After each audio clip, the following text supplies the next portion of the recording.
Hello everyone, आज है 3 मार्च और आज इस वीडियो में हम बात करने जा रहे हैं जेपी पावर के बारे में। 19 रुपए के करीब ये शेयर ट्रेड कर रहा है और देखा जाए तो पिछले एक महीने में यहाँ पर लगातार करेक्शन बना, हालांकि पहले तेजी भी थी। 23 रुपए पर जाने के बाद अगर आप देखोगे तो इसका जो ग्राफ है वो नीचे की तरफ जाता नजर आया, लेकिन पिछले 3 ट्रेडिंग सेशन में एक तेजी लौटती हुई नजर आई। बात करेंगे कि ये जो तेजी आई है उस पर भरोसा कर भी सकते हैं कि नहीं। देखिए, वीडियो को शुरू करें उससे पहले अगर आपने अभी तक चैनल को सब्सक्राइब नहीं किया है तो प्लीज़ अभी इसे सब्सक्राइब कर लीजिए, क्योंकि आगे भी बहुत सारे वीडियोस हैं जो आपको काफ़ी ज़्यादा हेल्प करेंगे। तो शेयर अभी 19 रुपए का है। एक महीने में गिरावट है, लेकिन एक साल में भैया खूब पैसा बना कर दिया है। 185% का ग्रोथ है। ये 5-6 रुपए का शेयर हुआ करता था, तेजी बनी थी, यहाँ पर 10 पे गया, थोड़ा बहुत करेक्शन बना ज़रूर था, एक बड़ी रफ्तार आई, थोड़ा सा करेक्शन बना, बड़ी रफ्तार आई और 23 रुपए पर चला गया था ये।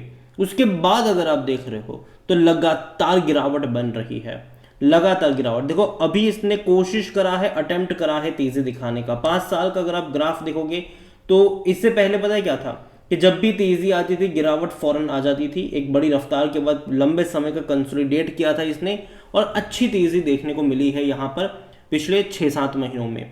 लेकिन अभी गिरावट चल रही है और देखा जाए तो गिरावट जो पहले तेजी आई थी, जो 16 से 23 रुपए का लेवल दिखाया था, उसकी वजह क्वार्टरली रिजल्ट्स थे, लेकिन उसके बाद करेक्शन आया। क्योंकि देखो, फंडामेंटली अगर आप देखोगे तो कंपनी थोड़ी बहुत दिक्कत हर बार फेस करती ज़रूर है।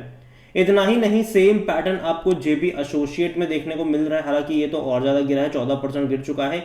एक साल में पैसा इसने भी भाई आपको बना कर दिया है। लेकिन अभी पता है जेपी एसोसिएट का प्राइस जो है वो जेपी पावर तक जाने की कोशिश कर रहा है, क्योंकि देखो, हर बार ऐसा होता है कि जेपी एसोसिएट का जो प्राइस है वो हमेशा जेपी पावर से ज़्यादा रहा है। इस बार देखते हैं कि जेपी पावर का बढ़ जाता है या फिर जेपी एसोसिएट का ही बढ़ा हुआ रहता है। अगर हम यहाँ पर नज़र करें वॉल्यूम्स के तो 85 लाख के आसपास के यहाँ पर शेयर ट्रेड होते नजर आए।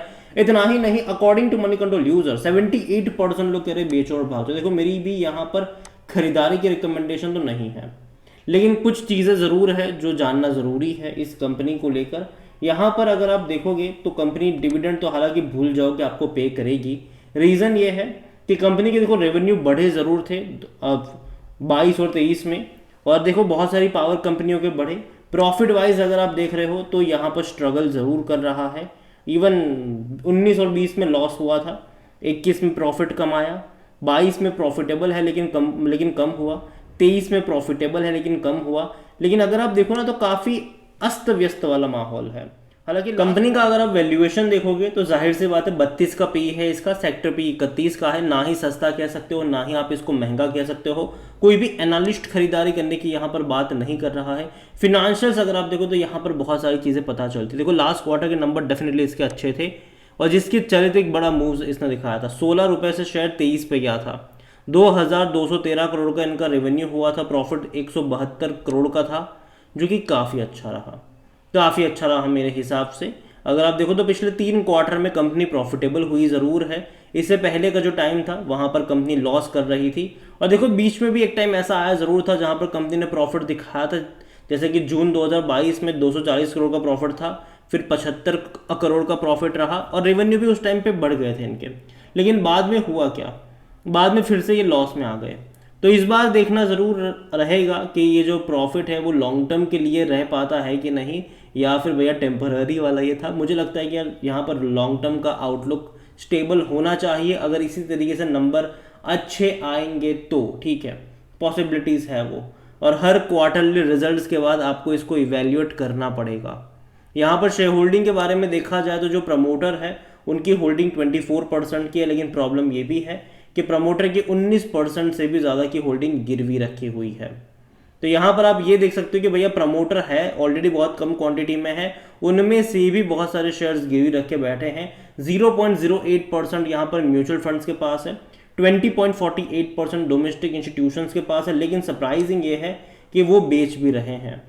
पहले 22.26% थे, अब वो बेच बाज के 22.48, लेकिन फिर भी कम क्वांटिटी ही बेची गई है। 5.14% की होल्डिंग एफआईएल्स लेकर बैठे हैं। रिटेल और अदर की मिलाकर 50.31% की होल्डिंग है, जिनमें से रिटेल इन्वेस्टर 18.49% का स्टेक लेकर बैठे हैं।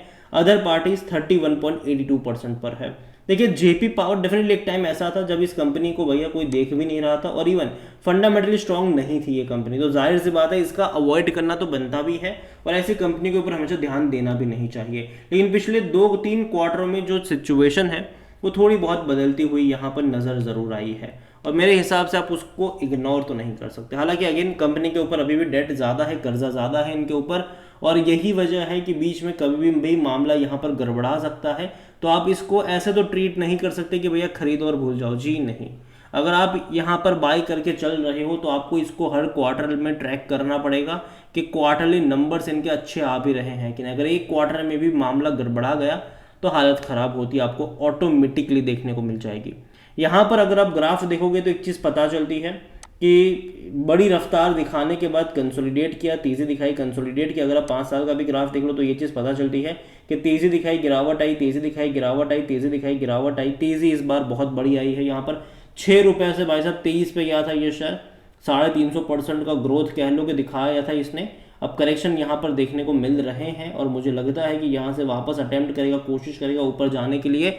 और कहीं ना कहीं जो गर्मी वाला माहौल है वो डेफिनेटली पावर कंपनियाँ उस टाइम में फोकस में रहेगी, तो टेम्पररी लिहाज से मुझे लगता है कि ये मूव दिखा सकता है। और ऐसे में अगर ये ऊपर की तरफ जाता है, 22-23 का लेवल अगर ये दिखा देता है, तो वहाँ से अगेन प्रॉफिट टेकिंग भी आपको देखने को मिलेगी। तो मैं इतना ही कहूँगा कि अगर है तो होल्ड कर सकते हो आप, इसको बेचने की ज़रूरत नहीं है। और जैसे कि मैंने कहा कि गर्मियों वाले माहौल में जो पावर कंपनीज होती है वो ऑटोमेटिकली आगे आ जाती है, ऑटोमेटिकली वहाँ पर बहुत सारी चीज़ें आपको देखने को मिलती है। तो जो शेयर्स मतलब जो है, चाहे वो Tata power, Adani power, Adani green हो, जेपी पावर हो, एक मूव यहाँ पर ज़रूर बनेगा। लेकिन उसके बाद एक गिरावट भी आप मतलब एक गिरावट के लिए भी आपको यहाँ पर तैयार रहना पड़ेगा। जेपी पावर का आउटलुक मुझे आने वाले 3-4 महीने के लिए तो थोड़ा बहुत बेटर लग रहा है, लेकिन उसके बाद वापस से गिरावट यहाँ पर ज़रूर आएगी। हालांकि वो डिपेंड करते हैं कि क्वार्टरली नंबर्स कैसे आएंगे, उसके ऊपर भी बहुत सारी जो चीज़ें हैं वो डिपेंड करेगी। लेकिन जब होगा तब बात भी उसके बारे में भी करेंगे। अभी के लिए मैं इतना ही कहूँगा कि है तो बने रहो। लेकिन अगेन मैं इतना भी कह दूँ कि देखो यार, ये ऐसी भी कंपनी नहीं है कि आप यहाँ पर एक बहुत बड़ा इन्वेस्टमेंट करके बैठ जाओ इस उम्मीद में कि भैया बहुत सस्ता मिल रहा है, जी नहीं। यहाँ पर उतना ही पैसा लगाना चाहिए। अगर किसी को नया पैसा ऐड करना है, किसी को फ्रेश एंट्री लेनी है, उतना ही लगाना चाहिए जितना भैया आप गंवाने के लिए तैयार हो, क्योंकि रिस्क इन्वॉल्वमेंट यहाँ पर और भी ज़्यादा हाई रहते हैं। जो प्रॉफिट इसने पिछले 3 क्वार्टर में कमाया है, बीच में एक टाइम ऐसा भी था जब उसने अच्छा प्रॉफिट कमाया था, लेकिन उसके बाद वापस से लॉस में भी आ गए थे। तो वो देखना इंपॉर्टेंट है। और पूरा जेपी ग्रुप जो है वो दिक्कतों से घिरा हुआ ज़रूर है। तो ये कितने बच पाते हैं, ये कंपनी कितना बच पाती है, तो आने वाला वक्त ही बताएगा। और मैं इतना ही कहूँगा कि नज़र रखिएगा इसके ऊपर। कोई बाय सेल रिकमेंडेशन मेरी तरफ से कतई नहीं है। ये वीडियो को यहीं पे एंड करता हूँ। पसंद आया हो तो लाइक करो, शेयर करो। चैनल पर अगर पहली बार हैं तो प्लीज़ सब्सक्राइब करें। और जेपी पावर के बारे में आप क्या सोचते हैं वो भी आप मुझे कमेंट में लिखकर बता सकते हैं। इसके अलावा अगर आप चाहते हैं कि मैं जेपी एसोसिएट के ऊपर भी एक डिटेल वीडियो बनाऊँ तो कमेंट में उसका भी नाम लिखिएगा। जितनी ज़्यादा कमेंट आएगी उतना ही जल्दी वीडियो आएगा। Thank you.